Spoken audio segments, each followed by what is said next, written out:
सी जी,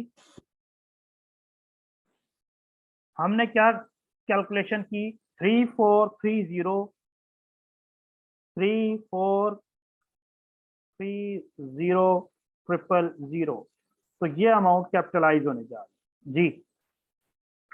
ये अमाउंट हम लोग इस अमाउंट को एसेट का पार्ट बनाएंगे जी। जहां तक कोई कंफ्यूजन है किसी की तो प्लीज मुझे बताएं, ताकि फिर उसको आगे लेकर चलें जी। प्लीज बताएं जी, इज इट क्लियर जी? सर जी सर, बोरिंग क्लियर। ये बता दें एक बार, जी क्या चीज बता दूं?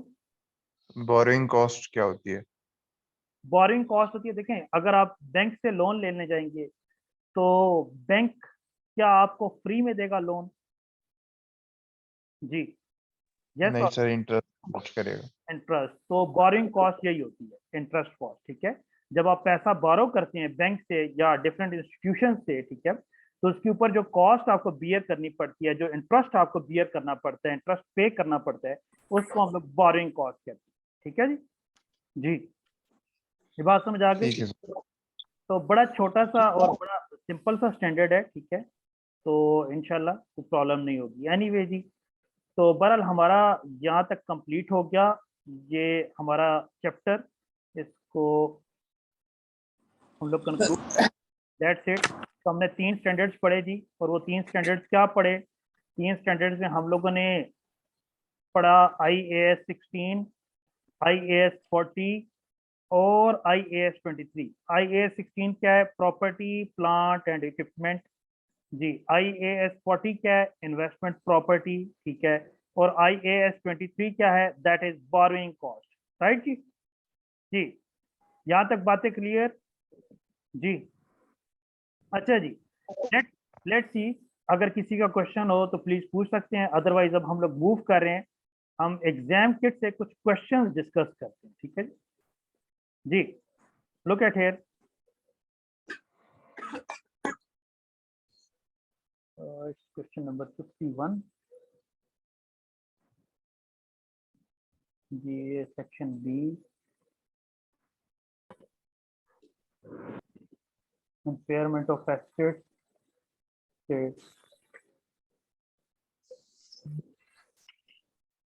अच्छा जी, ये सेक्शन ए के कुछ क्वेश्चंस हैं। इफ यू रिमेंबर, मैंने आपसे कहा था कि 3 तरह के आपके पास सेक्शंस अवेलेबल होंगे आपके एग्जाम में। सेक्शन ए होगा, सेक्शन बी होगा, सेक्शन सी। सेक्शन सी पे तो हम लोग मोस्ट प्रोबेबली शायद नेक्स्ट मंथ में स्टार्ट करेंगे, जब हम कुछ टॉपिक्स अच्छी तरह कवर कर चुके होंगे।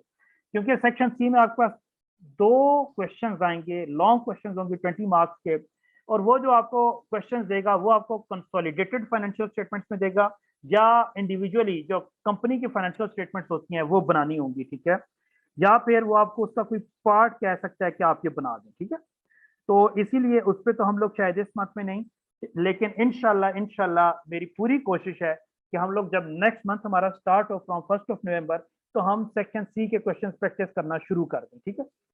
और वो जो आपका 20 मार्क्स का क्वेश्चन होता है वो किसी एक स्टैंडर्ड में से या किसी एक टॉपिक में से नहीं आता, वो मल्टीपल टॉपिक्स में से आता है।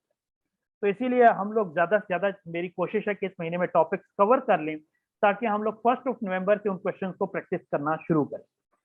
जहां तक बात है सेक्शन ए की, तो सेक्शन ए जो जो सा टॉपिक पढ़ते जाएंगे, साथ साथ उसके क्वेश्चन सेक्शन ए वाले करते जाएंगे। सेक्शन बी भी नॉर्मली 2-3 स्टैंडर्ड्स में से मिक्स हो रहा होता है, 2 स्टैंडर्ड 3 स्टैंडर्ड, ठीक है। तो उसके अकॉर्डिंगली हम लोग इंशाल्लाह सेक्शन बी भी साथ साथ करते जाएंगे, ठीक है। ओके जी, look at here the first one. कहता है what will be the total amount capitalize in respect of the factory जी। फैक्ट्री के केस में आप कौन कौन सी कॉस्ट को, अमाउंट को आपको कैपिटलाइज करना चाहिए जी। Foster company has built a new factory incurring the following cost. पहले बताएं जी, लैंड, क्या लैंड को कैपिटलाइज होना चाहिए? यस और no? No sir. No sir. अच्छा जी, कोई यस वाला भी है? कोई समझता है कि लैंड को कैपिटलाइज करना चाहिए? सर जी, कैपिटलाइज डेप्रिशिएट नहीं होगा, लैंड कैपिटलाइज होगा, डेप्रिशिएट होगा सर जी कैपिटलाइज होगा, डेप्रिशिएट नहीं होता। कैपिटलाइज करेंगे, कैपिटल है, ठीक है, ये हमारा कैपिटल एसेट है, फिक्स्ड एसेट है, लेकिन डेप्रिशिएट नहीं करते।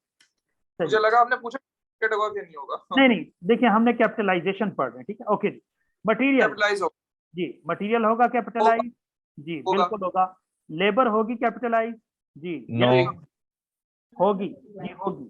जो लेबर, वो नहीं लेबर, होगी। देखिए मैं बताता हूँ, वो लेबर, जिस लेबर को आपने इन्वॉल्व किया कि वो फैक्ट्री में काम करेंगे, मतलब कैसे कैसे, मतलब फैक्ट्री में उतरे, ठीक है, कंस्ट्रक्शन कर रहे हैं फैक्ट्री की, और आपने उसको उसकी कॉस्ट पे की, तो डेफिनेटली वो कॉस्ट कैपिटलाइज होनी चाहिए ना, क्या ख्याल है, यस और जी नो? जी जी जी पढ़ेंगे होती है, डायरेक्टली एट्रीब्यूटेबल कराती है ना कॉस्ट। जी जी ठीक है। आर्किटेक्ट फी, सर्वेयर फी होनी चाहिए, नहीं होनी चाहिए, यस और नो? नो। जी होनी चाहिए जी, ये प्रोफेशनल फीस है, प्रोफेशनल फीस है, ठीक है, होनी चाहिए, ठीक है, ये प्रोफेशनल फीस में आ जाता है। फिर रिमेंबर हमने एक कंपोनेंट पढ़ा था, ठीक है, ये भी होगी। ओके जी, मुझे बताएं साइट ओवरहेड, साइट के ओवरहेड होने चाहिए, यस और नो? नो। जी, कोई यस वाला होने है, चाहिए। कोई यस वाला भी है, कोई सर ये समझ? होने जी होंगे, होंगे जी होंगे, क्योंकि आप इसलिए होंगे क्योंकि ये वो ओवरहेड्स हैं जो कि आपको फैक्ट्री की कंस्ट्रक्शन में यूज हुए, आपको फैक्ट्री की कंस्ट्रक्ट करते हुए ये ओवरहेड स्पेसिफिकली उसके लिए यूटिलाइज हुए, इसीलिए ये वो ओवरहेड्स हैं जो कि यहाँ पर कैपिटलाइज होंगे। अगर आप फैक्ट्री कंस्ट्रक्ट ना करते तो ये ओवरहेड इनकर ना होते। बात समझ आ रही? जी अच्छा, अगर साइट ना लिखा होता उस पे सिंपल जनरल ओवरहेड्स होता तो नहीं लेते ना? तो नहीं लेते, अभी आप बात समझ, तो नहीं लेते, ठीक है, लेकिन अगर वो स्पेसिफिकली कह रहे हैं कि साइट ओवरहेड तो फिर लेंगे।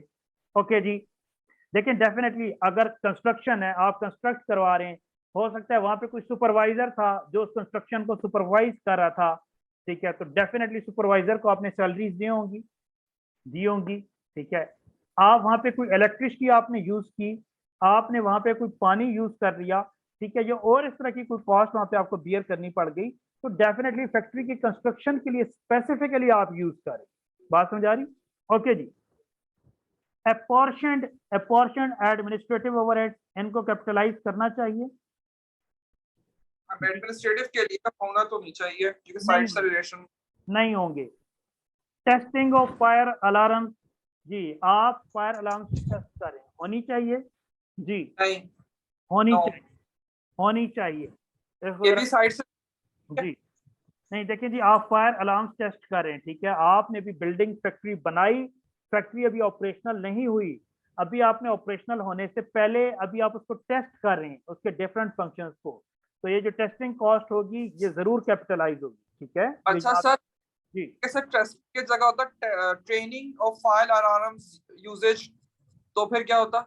फिर ना होती, अगर आप एम्प्लॉइज को ट्रेन कर रहे हैं, अगर आप तो एम्प्लॉइज नहीं।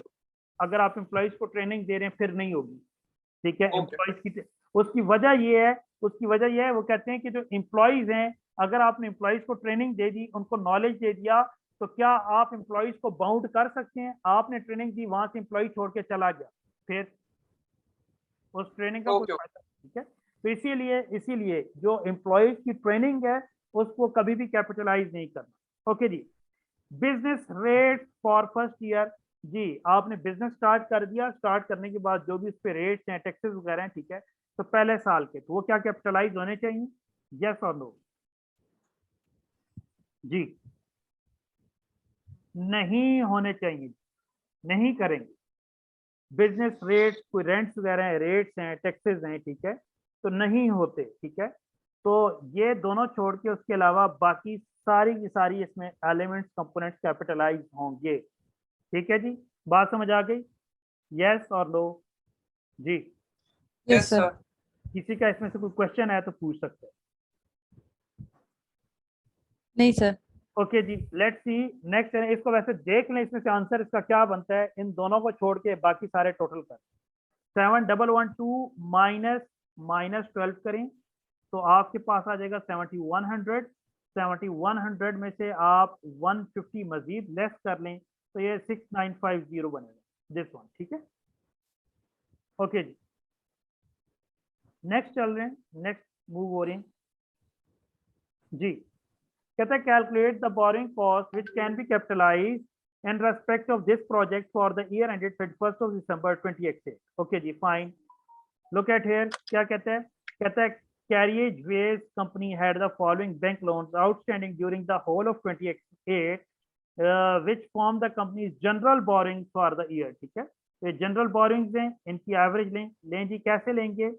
15 multiply by 9% plus 24 multiply by 11% divided by total amount. Total amount कितनी है? 15 प्लस 24 39 मल्टीप्लाई बाय 100 जी। करें जी, कैलकुलेट करें कितना बनता है।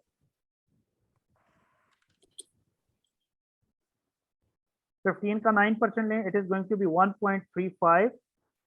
ओके, 24 का 11% लें, 2.64। तो प्लस 1.35 3.99 डिवाइडेड बाय 39 into 100, तो ये बनेगा 10.2307 है। तो आप इसको 10.231 कर लें या 10.23 कर लें। हम 2 डेसिमल तक रखते हैं जी, 10.23% कर लेते हैं। ठीक है जी, इज इट क्लियर जी? ओके जी, नेक्स्ट चले। कहता है carriageways company began construction of a qualifying asset on 1 April 2028। उसने 1 अप्रैल 2028 से उसने कंस्ट्रक्शन स्टार्ट की and with due funds of 6 million on that date to fund the construction. और उस डेट पर उसने फंड विड्रॉ किए कितने? 6 million. On 1st of August 2028, an additional 2 million was withdrawn for the same purpose. तो हमने 31 दिसंबर 2028 तक देखने। तो देखें जी, 1 अप्रैल 2028 से लेकर 31 दिसंबर 2028 9 मंथ्स बनते हैं। तो कैलकुलेट करें जी, 6 मिलियन 9 मंथ्स के लिए, 6 मिलियन मल्टीप्लाई बाय 10.23%। 9 मंथ्स यहाँ पर आ रहे हैं, तो 9 मंथ्स की कॉस्ट लेंगे। डू इट नाउ जी।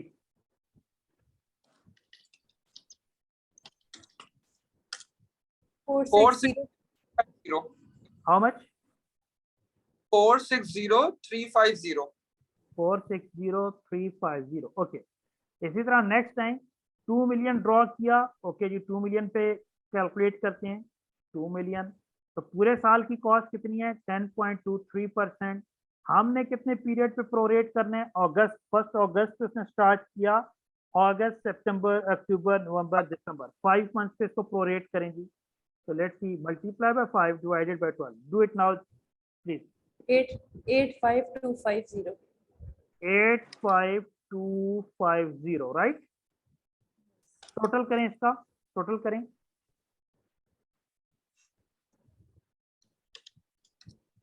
545600. 54 5 हम्म 600. कहीं पे गलती कर गए, ऐसा ऑप्शन उसने कहीं पे दिया ही नहीं है। ठीक है, दोबारा करें जरा। 2 मिलियन पे वाले दोबारा कैलकुलेशन परफॉर्म करें और पहली 6 मिलियन वाली भी दोबारा करें।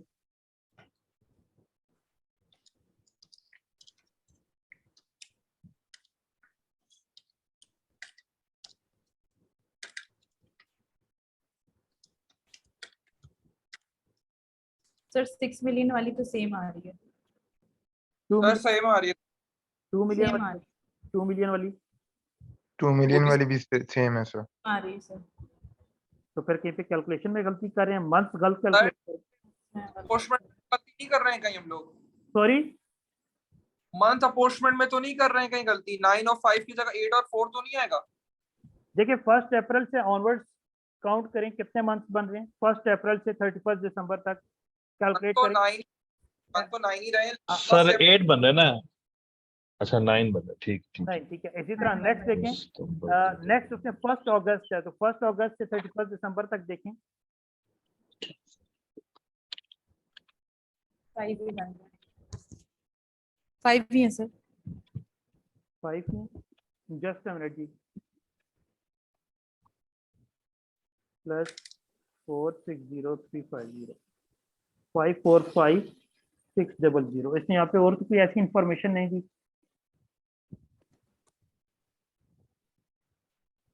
1 अगस्त 2 million calculate the work. Okay जी, जस्ट अ मिनट होल्ड करें, 1 मिनट दे दें मुझे। 545600 हमने यही कैलकुलेट किया। जी सर। ओके जी, एनीवे बहरहाल अब हमने तो 10.23 आ रहा था और मेरे ख्याल से हमारा रेट ठीक है, तो वहां पे जो उसने रेट लिया हुआ है उसने 10.3% लिया हुआ है। हालांकि अगर इसको वो राउंड ऑफ करे तो ये 10.2% बनना चाहिए, 10.3 नहीं बनना चाहिए, ठीक है। तो फिर भी गलत उसने किया हुआ है, ठीक है जी। तो बहरहाल उसने सोल्यूशन में 10.3% लिया हुआ है, तो यहाँ से फर्क क्रिएट हो सकता है, ठीक है। तो आप बहरहाल इसको दोबारा एक मरतबा देख लें, जस्ट अ मिनट, इसको दोबारा कैलकुलेट कर लें, दोबारा चेक कर लें, ठीक है। 15 मिलियन है, 15 का 9% लेते हैं, 15 मल्टीप्लाई बाय 9%, ठीक है, 1.35 है, okay. 24 into 11%, 2.64 plus 1.35 divided by total amount that is 39 into 100। देखिए ये 10.23% ही बनता है। तो बेसिकली उसने जो क्वेश्चन, जी हेलो, कुछ कह रहे हैं आप लोग? No no sir. अच्छा, तो देखिए, हाँ जी, तो देखिए जी, अगर आपको एक्यूरेट कैलकुलेशन करनी पड़े, ये 545,600 या जो कि कैपिटलाइज होगा। इसके अलावा उसने जो आंसर लिया हुआ है मैं आपको बता देता हूँ, एग्जामिनर का आंसर है 549,333, ये आंसर है, लेकिन उसके लिए उसने कॉस्ट दी है 10.3%, तो इसकी वजह से डिफरेंस आ रहा है, ठीक है। सही है जी, यहाँ तक बात जी।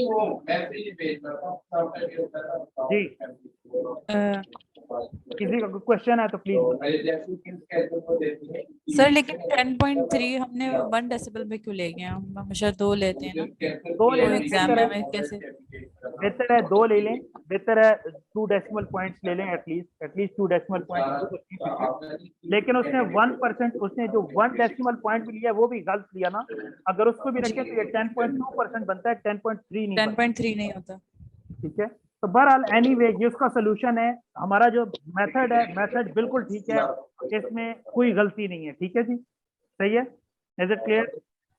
ओके जी, रिमूव कर तो दूं? सर क्या हम फिर हम एक लेंगे कि दो लेंगे डेसिमल लास्ट में आफ्टर पॉइंट? यार आप 2 ले लें, 2 ले लें। आपको एसीसी में, जब एसीसी का एग्जाम होगा तो वहां पे आपको इस तरह का ब्लंडर नहीं नजर आएगा, ठीक है, क्योंकि ये तो एग्जाम चल है, चल तो यहाँ पे ये चीजें नजर आ जाती हैं आपको समटाइम, लेकिन मेथड यही है, यही मेथड अडॉप्ट करना है जो मैंने भी आपके सामने। जी जी। ओके जी, रिमूव कर दूं? जी सर। अच्छा जी, हमारा टाइम भी कंक्लूड हो रहा है। आप लोगों को होमवर्क के लिए दूं? ये मेरे ख्याल से कितने क्वेश्चंस हैं? थोड़े से क्वेश्चंस हैं जी, 2 हमने किए 32। हाँ 32 तक हैं, तो मेरे ख्याल से हमने कितने किए हैं? हमने 2 क्वेश्चंस हैं, तो ये आपने 24 और 25, तो 2 हमने किए, पीछे 7 MCQs हैं। अगर आप इसको एज ए होमवर्क करें तो इंशाल्लाह जो भी इसमें क्वेश्चंस हैं, प्रॉब्लम्स हैं, कंफ्यूजन्स हैं, तो मुझे व्हाट्सएप कर दीजिएगा या मुझे बता दीजिएगा, इंशाल्लाह आपकी जो भी क्यूरीज होंगी उनको एड्रेस कर लेंगे, ठीक है, कोई ऐसा इशू नहीं। सही है जी, इसको एज ए होमवर्क जरा ट्राई करिएगा, क्योंकि क्लास का टाइम कंक्लूड हो रहा है, मैंने नेक्स्ट क्लास दी है 11 o'clock, तो इंशाल्लाह कल हम लोग सेम टाइम पे अपनी क्लास यहीं से स्टार्ट करेंगे। अगर हो जाते हैं अच्छी बात है, नहीं हो कोई इशू नहीं है, हम कल कर लेंगे, कोई प्रॉब्लम नहीं, ठीक है जी। Okay sir. नॉलेज आप लोगों के पास है, नॉलेज की बेसिस पे इसको लेकर चलें। ओके जी, इंशाल्लाह कल मिलते हैं। ओके, अल्लाह हाफिज, अल्लाह हाफिज। Thank you. अल्लाह हाफिज़, अस्सलाम वालेकुम। वालेकुम सलाम।